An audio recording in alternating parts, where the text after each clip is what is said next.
O dólar no país dispara, assim como a vontade de aplicar a censura. Como Marsiglia havia previsto, tudo virou motivo para regular a internet. É preciso regular as plataformas digitais do ponto de vista econômico. Eu sou Marcelo Pontes e este é o Verdade Política, um canal que busca revelar o filme preto e branco da nossa política.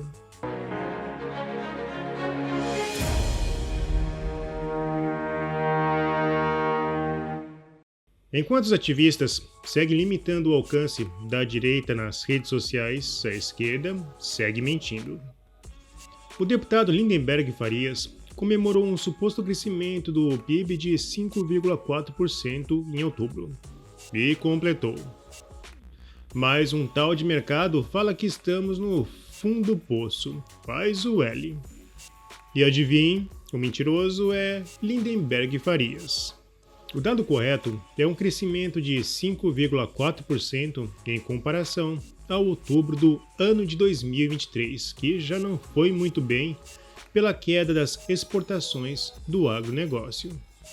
E o contexto que Lindenberg não apresentou é que o monitor do PIB-FGV aponta a retração de 0,5% na atividade econômica em outubro, na comparação com setembro.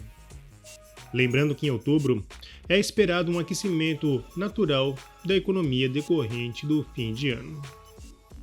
Dizem algumas bocas que o brasileiro não come dólar, mas na mesa a alta já vem trazendo limitações. E até os jornalistas da Globo News ficaram preocupados após o especialista mostrar tudo o que está atrelado ao dólar. E o Metrópolis até decidiu fazer propaganda em prol do ovo. Paulo Pimenta gravou um vídeo e falou em criminosos que ganharam com a alta do dólar. Eu perguntei: isso foi ontem e hoje, qual é a desculpa? A PhD em Direito e especialista em mercado de capitais, Érica Gorga, deu uma direita no queixo do Montanha. Quer dizer, Paulo Pimenta. Ministro Paulo Pimenta, o mercado não é burro e não se informa sobre o Galípolo em perfis secundários do X. As declarações e ações oficiais do próprio governo é que estão causando pânico por sua falta de sensatez e racionalidade econômica. Por favor, pare de divulgar fake news sobre quais são as reais razões para a alta do dólar. Porque o dólar disparou e atingiu cotação recorde? 1.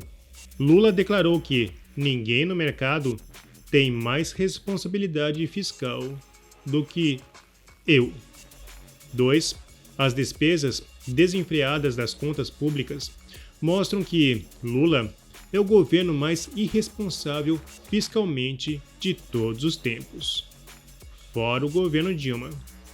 3. Ontem o governo Lula retirou do projeto de lei de diretrizes orçamentárias dispositivo legal que obrigaria o governo Lula a fazer ajuste fiscal mais rigoroso em 2025.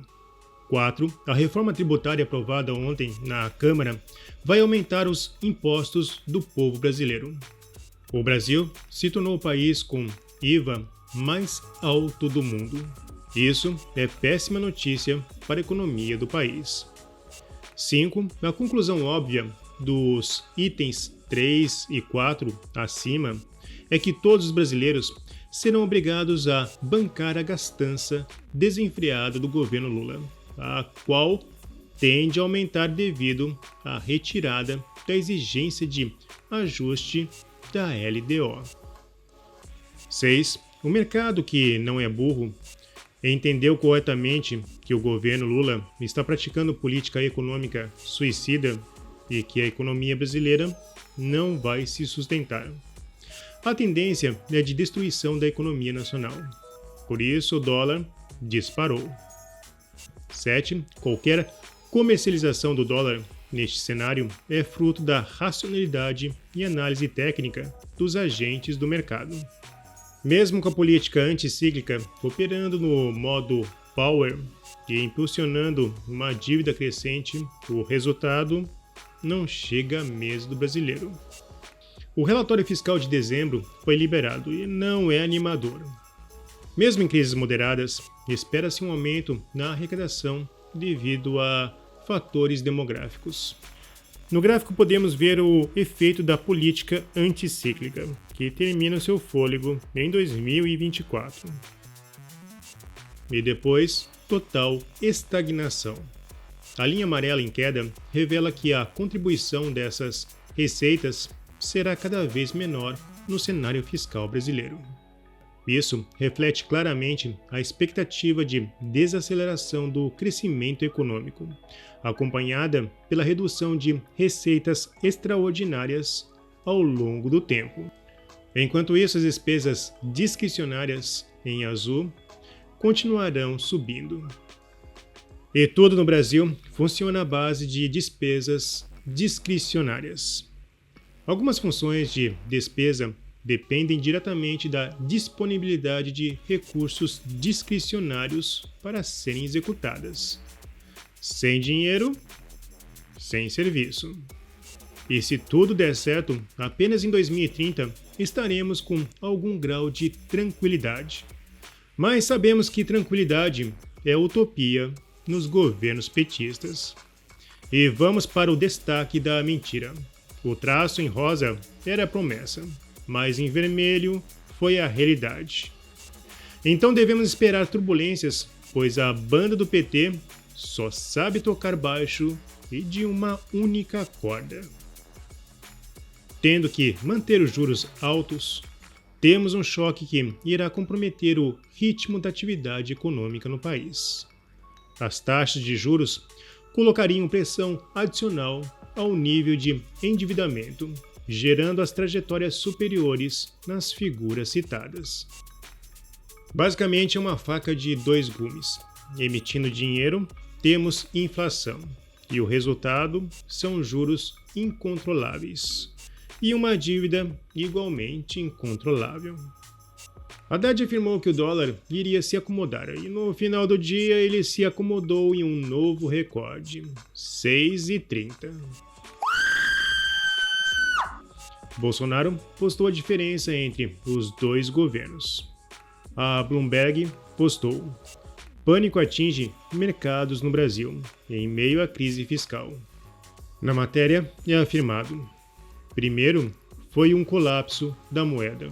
Agora, o restante dos mercados financeiros do Brasil está na mira, à medida que os investidores perdem a confiança na capacidade do governo de conter uma crise fiscal cada vez mais profunda.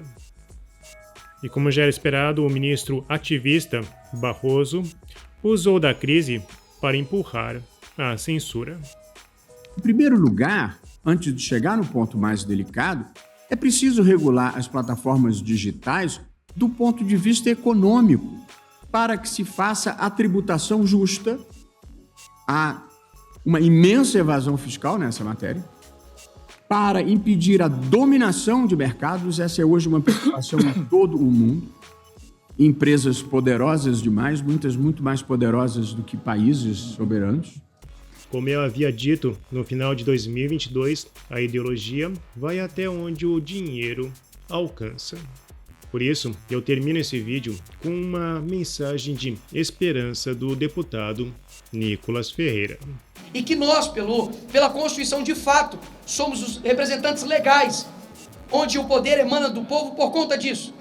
De que muitos no meio do caminho não desistiam, afinal de contas, temos um regime petista implacável, que utiliza-se de diversos meios para poder nos suprimir.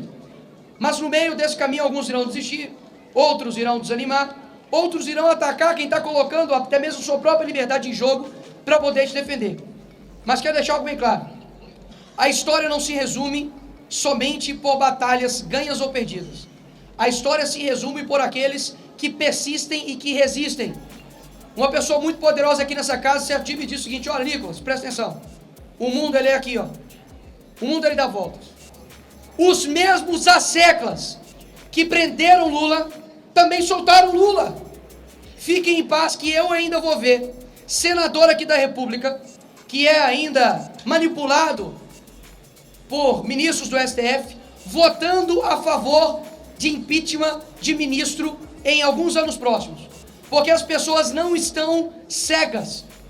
Nós iremos fazer a maior bancada do Senado para poder pautar e reequilibrar esse país. Esse é o recado que eu tenho para aqueles que estão usurpando o seu poder, que que tem certeza, que tem até poderes sobrenaturais, porque agora estão fiscalizando até oração de pastor, oração de padre, na verdade, porque padre agora não pode mais fazer prece. Ou seja, nós somos a verdadeira voz do povo. Que fique bem escrito isso aqui nesse dia, de que o mundo ele dá voltas, e pode ter certeza que nós retornaremos ao poder real nesse país e teremos orgulho novamente de ver essa pátria verde e amarela. Obrigado, senhor.